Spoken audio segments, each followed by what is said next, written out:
పాపికి శిక్ష పడటం న్యాయమైతే మరి ఆ శిక్ష పడిన పాపిని తప్పించడానికి ప్రేమ ప్రేమ ప్రేమ కృప. తండ్రి ఆయనే, జడ్జి ఆయనే.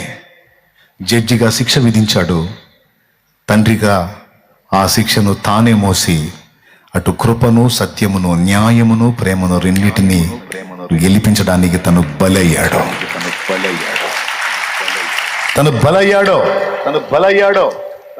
ఇది స్పష్టమైనటువంటి విషయం.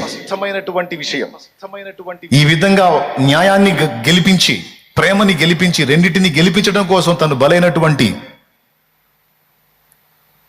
వేరే వ్యక్తులు ఎవ్వరూ నాకు ఏ మతములో కనబడలా. నేను 4 గోడల మధ్య కూర్చొని చెప్పట్లా, బాహాటంగా అందరి ముందు, ఇక్కడే కాదు లక్షల మంది ముందు పబ్లిక్ మీటింగ్లో కూడా చెప్పా. అందుకే చాలా మంది అన్యులకి నేను నచ్చను.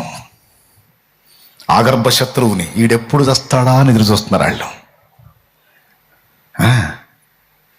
నేను ఒకవేళ పోయినా, ఏసై నన్ను పిలిచిన, నేను మాట్లాడిన ప్రసంగాలన్నీ యూట్యూబ్లో కుప్పలు అప్లోడ్ చేయబడి ఉన్నాయి.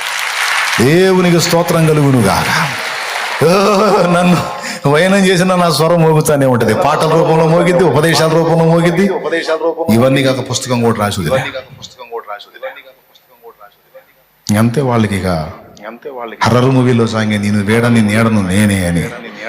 దేవునికి స్తోత్రం, హల్లెలూయా, స్తోత్రం.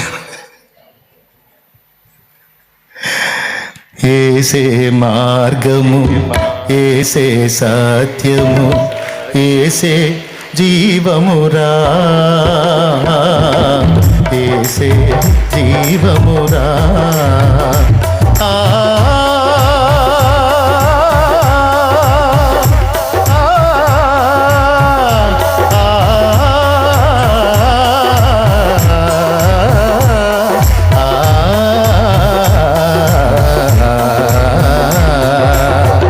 ఏసే మార్గము, ఏసే సత్యము, ఏసే జీవమురా,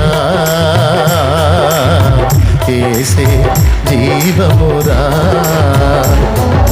ఎవరినో నేను ద్వేషించట్లా, ఎవరినో నేను దూషించట్లా. నన్ను దూషించి ద్వేషించే వాళ్ళను కూడా ప్రేమిస్తున్నాను. వాళ్ళు కూడా నిత్యం మండే నరకానికి వెళ్ళకూడదని మనసారా కోరుకుంటున్నాను. వాళ్ళకి ఇకనైనా పరివర్తన కలిగి మారు మనసు పొంది ప్రభువుని తెలుసుకుంటే వాళ్ళు కూడా పరలోకం వస్తే బాగుండని మనసారా కోరుకుంటున్నాను. నా శత్రువు కూడా నరకానికి వెళ్ళొద్దు. నన్ను అతిగా ద్వేషించే శత్రువు కూడా ఆ నిత్యం మండే ఆ భయంకరమైన నరకంలో పడకూడదు.